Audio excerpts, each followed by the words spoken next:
Tenemos la primera pregunta, así dirigida, por supuesto, al ex fiscal de la Nación, el doctor José Peláez Bardales, que yo le agradezco además su presencia en el programa. Tiene que ver con un pedido, esto ya es inaudito, del señor Gregorio Santos, ¿no es cierto?, que está pidiendo que por favor le cesen la prisión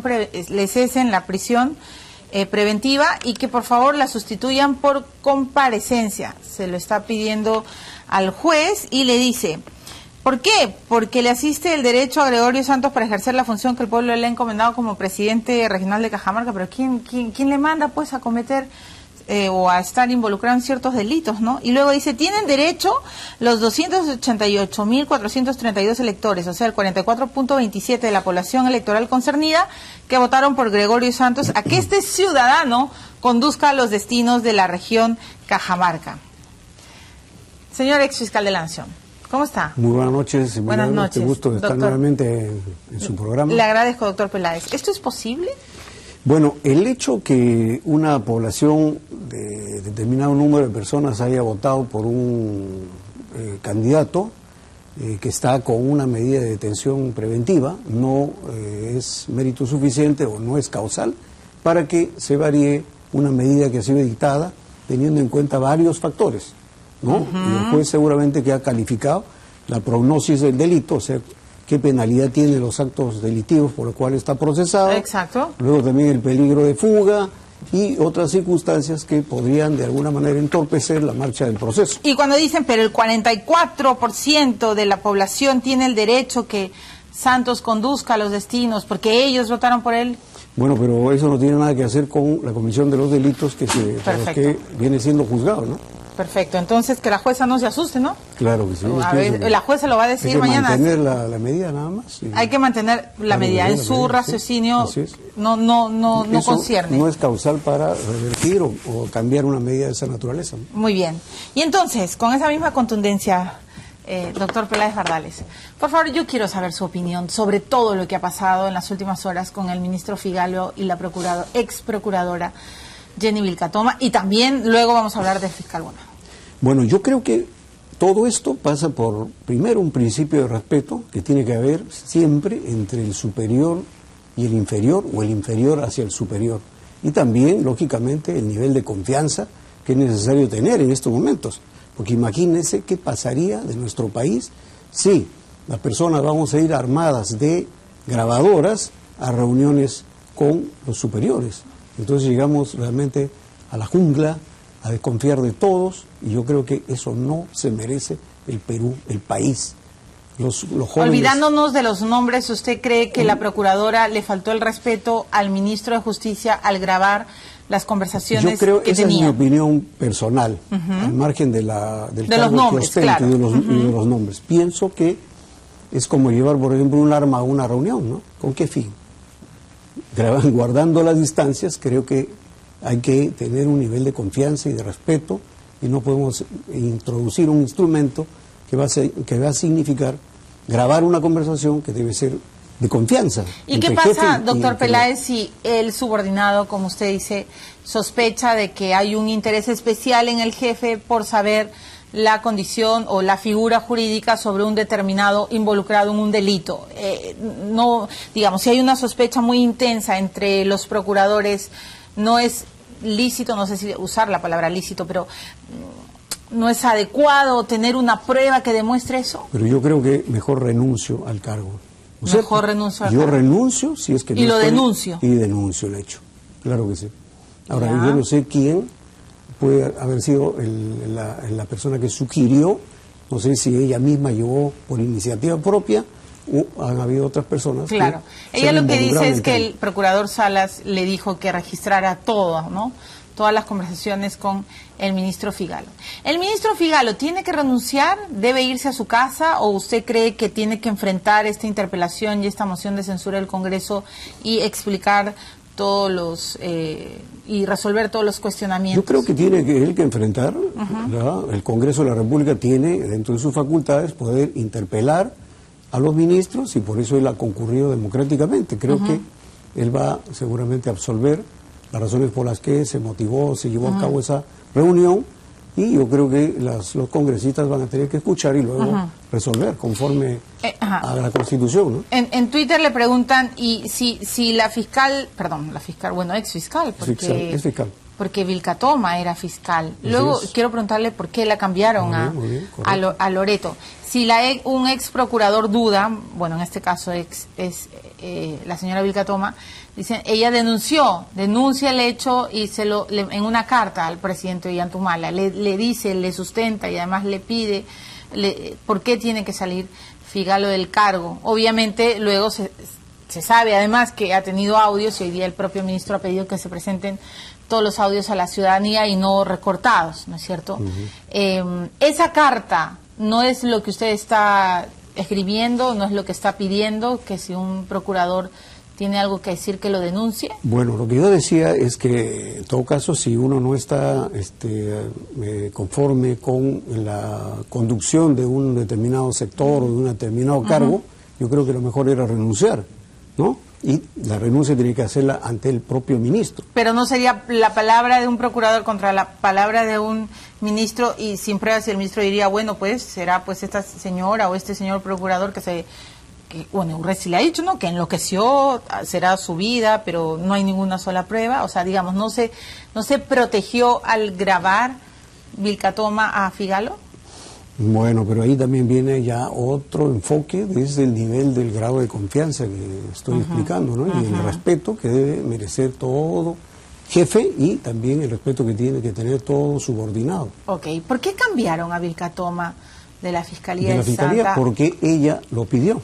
Tengo documentos aquí que acreditan que ella solicitó su traslado porque primero decía que tenía amenazas de muerte. Cierto, lo dijo acá, tenía muchos problemas de seguridad. Problemas, y luego también ya el Consejo Nacional de la Magistratura había convocado un concurso y prácticamente estaban nombrados los nuevos fiscales. O sea, usted la traslada por medidas de seguridad. Exactamente, medidas de seguridad, y ella le dijimos, tenemos en estas plazas, y ella escogió Loreto.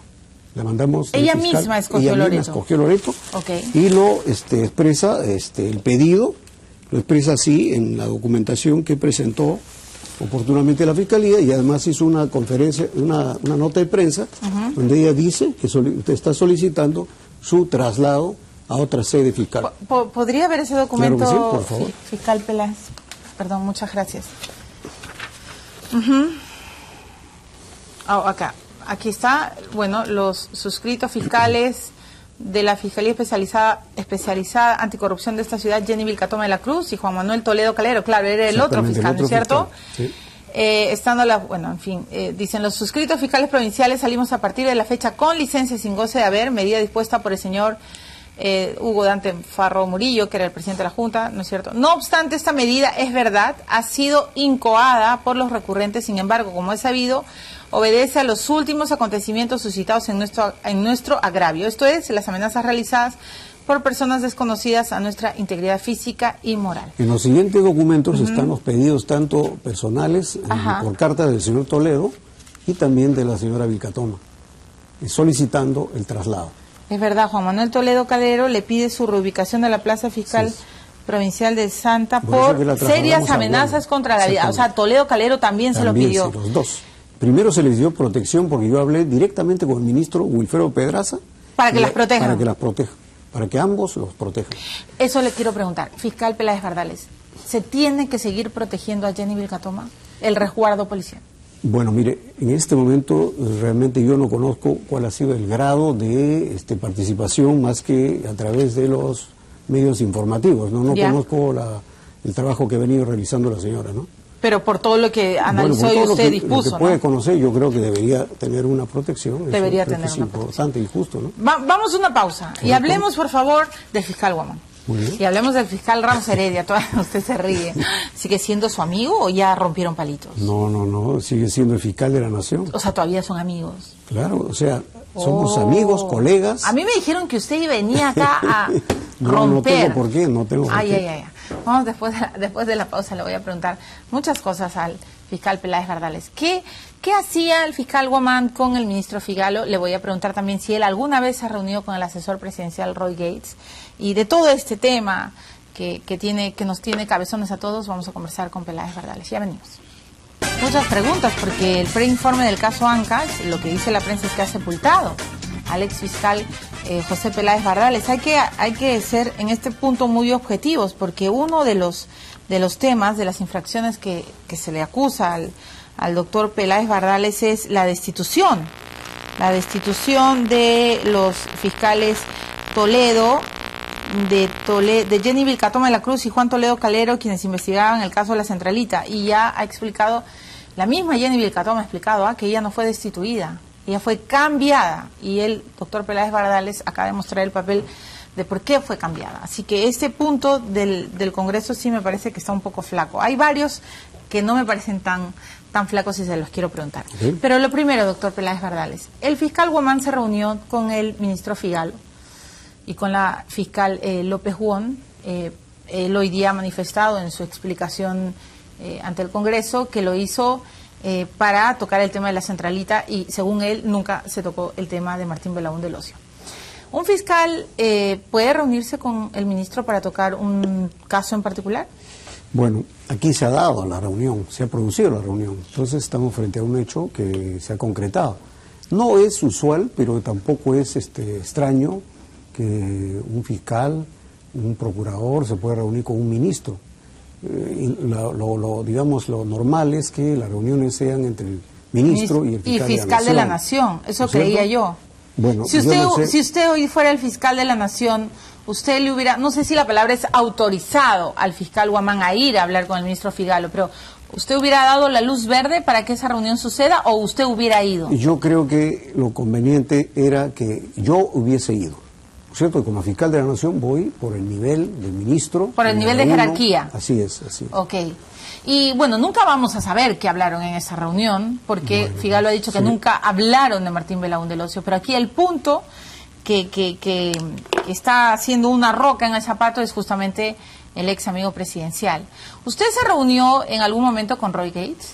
No, he tenido reuniones con el Consejo de Defensa, presidida por el presidente Ollantumala, y también con el presidente del Poder Judicial, fiscal de la Nación, ministro de Justicia. Han habido reuniones, sí, de ese nivel. Me contaron que usted se había reunido, creo que 2 veces con Roy Gates. ¿En qué? No sé en qué circunstancias. No. ¿Nunca en la fiscalía? No. ¿Nunca un face to face, un cara a cara? La fiscalía no, que yo recuerde, no me he reunido con el doctor Roy Gates. ¿Y a usted qué le parece que un asesor presidencial en temas jurídicos se reúna con los procuradores? Bueno, yo no sé realmente cuáles son las razones por las que se ha podido reunir el... Pero como ex fiscal de la Nación, ¿a usted qué le parece esto? No, es que lamentablemente no conozco los pormenores de la reunión, de manera que mal haría en opinar. Pero se ha explicado, fiscal Peláez Bardales, ha dicho Figalo que fue con Roy Gates y que querían saber todo el caso de la Centralita. Vilcatoma ha dicho que había una preocupación extrema en la figura de Belaúnde Locio, y bueno, Roy Gates ha dicho aquí, entre otras cosas, que él pues convocó a la reunión. ¿Qué le parece a usted como fiscal de la Nación todo esto? Convocó, ya él acepta entonces que fue él como asesor presidencial el que convocó la reunión. Sí. Yo creo que ya está explicado el asunto. Pero ¿y esto es normal? ¿Esto es natural? ¿A usted no como fiscal ex fiscal de la Nación, le causa escozor? Yo no he participado en ninguna reunión convocada por él. Eso no, ya lo sé. Claro. Ok, eso lo está zanjando. Pero como ex fiscal de la Nación, usted tiene mucha experiencia. ¿Esto le causa algún escozor? ¿Le parece bien natural que un asesor presidencial convoque a un ministro y a un procurador para saber un caso? Bueno, yo realmente tendría que saber los pormenores de la reunión, para qué ha sido, por qué ha sido convocada, y esos temas yo no los conozco. Era para analizar el caso de la Centralita. Pero dice que no se analizó. Sí. Lo que le digo que no se analizó fue la reunión entre Guamán. Figalo dice que con el fiscal Guamán y López Huón, con los 2 fiscales, nunca hablaron de Martín Belaúnde Locio. Ahora le estoy hablando de la otra reunión. En esa reunión con el fiscal Guamán no estuvo Roy Gates. Roy Gates, el asesor presidencial de Ollantumala, está en la reunión con Vilcatoma, Joel Segura, Figalo y él. Y ahora Roy Gates dice que no fue convocada por el ministro, sino que partió de él, y él es el asesor del presidente. Entonces mi pregunta al ex fiscal de la Nación, que es usted, es si esta reunión es normal. Bueno, no he tenido oportunidad de participar en ninguna reunión convocada por similar a esto. Nunca antes en su carrera de fiscal ha visto esta situación. O sea, no he sido convocado por el asesor, no he sido convocado por el ministro solo, sino para temas puntuales, por ejemplo, en reuniones de firma de convenios o participación de reuniones vinculadas a temas puntuales. Eso sí, pero no de temas procesales o judiciales. Ya, perfecto. Pero en mérito a eso, a ese recordaris, a esa memoria que usted tiene, ¿le parece normal que se reúnan de esa manera el asesor presidencial, el ministro Figalo, para ver un tema en específico?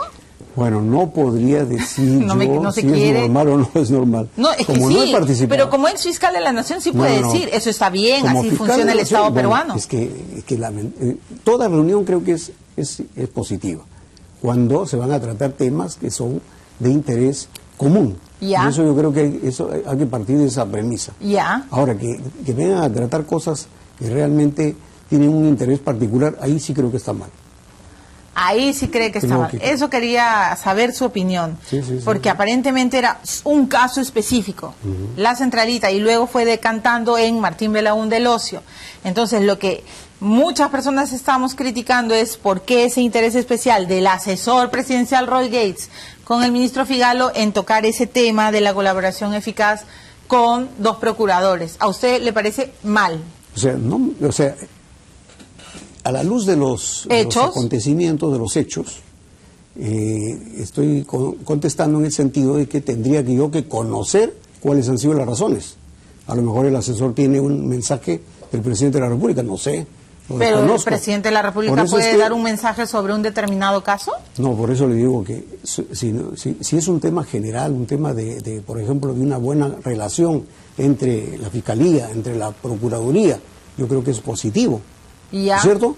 Pero no mal sería si es que van a tratar casos puntuales, pero no era el caso, de intereses personales. Ajá, mal sería si es un caso puntual. Así es. Ya, entonces su respuesta está clarísima.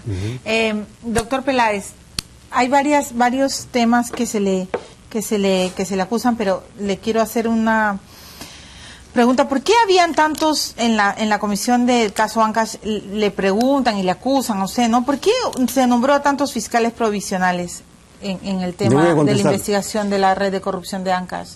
Sucede que en el año 2012, en el mes de junio, se pone en vigencia el nuevo Código Procesal Penal en la zona de Santa, Ancash y en otros 2 departamentos. Entonces, de 20 fiscales en el Santa, pasaron a ser 120, y en Ancash fueron más de 180. Entonces, hubo necesidad de crear fiscalías, y esto lo crea la Junta de Fiscales a mérito de la asignación presupuestal que otorga el Ministerio de Economía y Finanzas. O sea que el fiscal de la Nación, en la Junta le dice, nombre usted a estos fiscales, en tanto el Consejo Nacional de la Magistratura convoque a concurso público. Ya, entonces, pero el problema de los fiscales provinciales es que son nombrados a dedo. Bueno, es que tiene que ser así, porque no hay otra forma. Pero el fiscal de la Nación los manejaría a su antojo. No, es que, un momentito, el fiscal de la Nación nombra, y el fiscal provincial provisional recibe una autonomía y una independencia, porque la ley orgánica le da esa autonomía. Y ningún fiscal, por más alto que esté en la escala del Ministerio Público, puede interferir en acciones propias de ese fiscal. Aquí la comisión cree que yo manejaba a los fiscales. Sí. Eso es totalmente falso, y además, mire, un fiscal me podría denunciar a mí por interferencias. O sea, igual que ha sucedido con la señora Vilcatoma.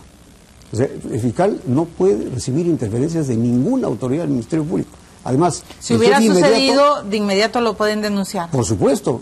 Además, el inmediato, el jefe inmediato es el fiscal superior del distrito. ¿No? Es el que representa al fiscal de la Nación. Y entonces, el fiscal es autónomo y no puede recibir ninguna interferencia de nadie. Ok. Y hablando de interferencias, ¿usted se reunió con Álvarez? Sí, yo y lo ha explicado. Que sí lo expliqué, cuáles fueron las circunstancias. No me dio en absoluto las explicaciones que ellos me dieron para que yo tome una determinación. ¿Se reunió con Orellana, doctor Peláez Bardal? Nunca, no lo conozco. ¿Y qué le parece a usted que Ramos Heredia se haya reunido con Orellana? Yo no sé en qué circunstancias, en qué en qué Es que nadie lo sabe, doctor Peláez. Bueno, él lo tendrá que explicar. Pero no lo explica, es el problema. Lo tendrá que explicar en algún Media momento. hora estaba reunido. Yo supongo que lo explicará pues su oportunidad, ¿no? Pero es raro, ¿no? Que se reúna con un presunto cabecilla de una mafia delictiva. Que es lamentablemente, fíjese, por ejemplo, Álvarez en este momento está satanizado, ¿no es cierto? ¿Por qué? Porque se presume que ha cometido una serie de delitos. Bueno, pero es Satanás, ¿o no? Vamos a retroceder al año 2011. Ajá. En 2011 nadie creía que el señor Álvarez estaba cometiendo delitos o formaba parte de una red. Pero ya habían acusaciones. Bueno, habían denuncias que venían siendo investigadas. Claro. Por los fiscales. Que no lo hayan interpretado bien en la fiscalía es otra cosa, pero ya había. No, es que los fiscales, ya le digo que son independientes en el ejercicio de su función. Entonces los fiscales de Chimbote venían investigando los casos que eran de conocimiento de ellos. Y cuando llegó a la Fiscalía de la Nación, los casos de enriquecimiento ilícito fueron investigados por el despacho del fiscal de la Nación. Pero justamente eso es lo que dice Jenny Vilcatoma. Y qué bien que me dé el paso para hacerle la pregunta. Que usted no investigó a fondo a Álvarez, no quiso, bueno, no sé si le pensó bien o mal o no le pareció investigarlo a fondo por enriquecimiento ilícito. Bueno, le cuento y lo que siguiente. ella estuvo casi ya bueno, no voy a usar la palabra enloquecida porque Urresti, pues, que estuvo muy preocupada y que incluso la ayudaron a hacer a la medianoche todo un expediente para que usted le hiciera caso, doctor Peláez Bardales. ¿Qué le pasó? ¿Por qué se durmió? Un momentito, le explico. El primer caso de enriquecimiento ilícito que se investiga al señor Álvarez data del año 2008 y lo empezó la doctora Gladys Echaíz, que me precedió en el cargo. Ella, aquí están las resoluciones, levantó el secreto bancario, la reserva bursátil, la reserva tributaria, aquí está. ¿Hasta qué año? Hasta, a partir del 2008, ya. Hasta yo resolví esto el 2012. Ajá. O sea, todo ese tiempo, y luego hubo otra denuncia por el mismo delito.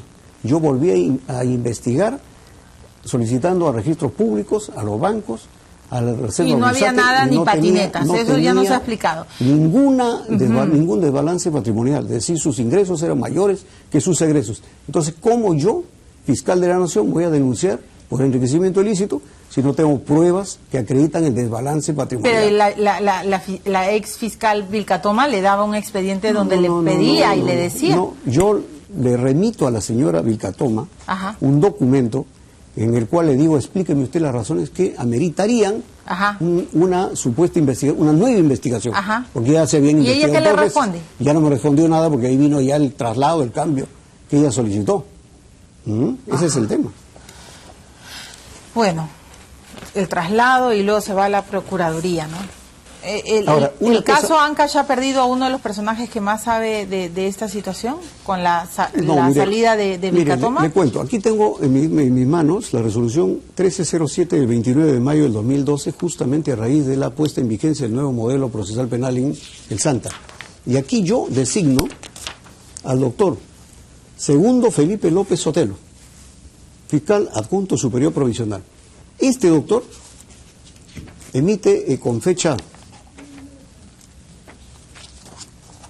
28 de febrero del 2013 una resolución revocando un archivamiento que había sido dictado en primera instancia y manda que se formalice investigación contra César Joaquín Álvarez por el caso de la Centralita. Aquí está el fiscal Segundo Felipe López Sotelo. Si yo estaba favoreciendo al señor Álvarez, como se dice la comisión, ¿cómo entonces nombra a un fiscal que revoca un archivamiento? ¿Por qué cree Yo quisiera dejarle por favor, Milagros, sí, claro, por favor, le pido. Vamos a la pausa, doctor Peláez Bardales. Correcto. ¿Por qué los congresistas están tan seguros de que el ex fiscal José Peláez cometió tantas infracciones para beneficiar a Álvarez y compañía? La respuesta final del doctor Peláez después de la pausa. Bueno, en el Congreso pues están cuestionando y sepultando a José Peláez Bardales, y yo le quiero hacer una pregunta. ¿Por qué cree usted que los congresistas están tan seguros que usted jugó a favor de Álvarez y usted se está defendiendo, pero qué habría pasado? ¿No le están escuchando? ¿No están tomando en cuenta sus descargos? Primero que se trata de un documento que es un preinforme. Preinforme. Sí. Ese documento ha salido a un sector de la prensa y no ha llegado a los investigados. ¿No se lo han pasado a usted? No me han notificado, y realmente aquí lo que yo tengo que denunciar es una serie de violaciones al debido proceso a las garantías individuales, están atentando contra mi honor y mi buena reputación. ¿Qué violaciones, doctor Peláez Bardales? Están violando mis derechos, por ejemplo, de que yo conozca cuáles son los cargos que se me incriminan. Yo me he tenido que enterar por la prensa, por un sector de la prensa que ha publicado ese preinforme. En segundo lugar, no se están valorando mis pruebas. Yo he presentado amplísima documentación que acredita, así como usted ha visto en el caso de la doctora Vilcatoma, está justificado porque ella... ¿Usted se lo ha dado al presidente Mesías Guevara? Por supuesto, yo he presentado toda la documentación. Ajá. He presentado también los documentos que acreditan a mérito de quién se actuó en cada caso. Y sin embargo, salen con que debo ser acusado constitucionalmente en ese borrador de trabajo. Dicen que es borrador, porque todavía creo que la comisión no lo ha aprobado. No, todavía no está aprobado. Es un preinforme, doctor Peláez. Es un preinforme. Entonces, yo creo que es necesario que estos señores, porque deben revisar las pruebas, y esto solamente se puede justificar por el hecho de que el señor presidente no es abogado, el segundo, el vicepresidente, tampoco es abogado, y el señor Hurtado tampoco es abogado. Y él pero tienen asesores, ¿no? Correcto, Jurídicos. pero los asesores, uno de ellos, del presidente, es el señor Ronald Gamarra, que es un enemigo público mío. En marzo o sea, de ¿usted este cree año, que lo están hundiendo porque Ronald Gamarra es su enemigo? Exactamente, sí. Yo digo así, ¿por qué? Porque en el mes de marzo del año que estaba terminando, el señor Ronald Gamarra ya estaba opinando que yo tenía alguna participación en el tema de Ancash. En Twitter le están preguntando si usted conoce a Artemio Bardales. Lo conozco, él ha sido gerente del área de la Oficina de Registro y Evaluación de Fiscales. Porque aparentemente él en Ancash negociaba el nombramiento de los fiscales. Total, y eso le están acusando, doctor Peláez. Totalmente falso. No hay un solo fiscal que haya dicho que el fiscal de la Nación haya llamado para recomendar algún caso, y ningún fiscal ha dicho que el señor Artemio Bardales negociaba los nombramientos. Eso sí que lo descarto de ¿Y estos rumores entonces qué son? ¿También venganzas de sus enemigos políticos? Son rumores, y lamentablemente esto, yo no sé a qué obedece, pero no ha habido absolutamente ni un caso. Y eso lo pueden Doctor denunciar. Peláez Bardales, ¿podemos volver a encontrarnos para resolver más dudas? Sí, la duda que me ha quedado hoy día es si a usted le parece bien, y solo termino con esto, pero dígame sí o no, si le parece bien o no que Ramos Heredia se haya reunido con Orellana y no con los fiscales. Bueno, pero yo no sé en qué circunstancias se reunió. No, pero olvídese las circunstancias, él es el fiscal de la Nación. No, él tendrá que decir por qué se reunió, cuándo se reunió. Está defendiendo a su amigo, doctor Peláez Bardales. Así, objetivamente. Usted se hubiera, ya, voy a voltear mi pregunta. ¿Usted se hubiera reunido, si fuera fiscal de la Nación, con Orellana? Mire, yo nunca he conocido al señor Orellana. No, ¿se hubiera reunido, sí o no? No sé, realmente no, porque ¿sabe qué pasa? Yo lo empecé a investigar, no directamente, sino a través de una fiscalía. Claro, pero la pregunta es sí o no, me ganó el tiempo. ¿Usted se hubiera reunido con Orellana, sí o no? No, cuando yo asumí el cargo ya conocía quién era el señor Orellana. Claro, y ya no se hubiera reunido. No me reuní. Ah, ya, pues ahí está la respuesta. Él no se hubiera reunido, Ramos Heredia sí se reunió. ¿Por qué? No lo sabemos. Muchas gracias, doctor Peláez Bardales. Lo espero en una próxima ocasión para seguir desgranando este caso de Ancash que nos trae a cabezones a todos. Hasta aquí llegue. Que les vaya bien. Hasta mañana.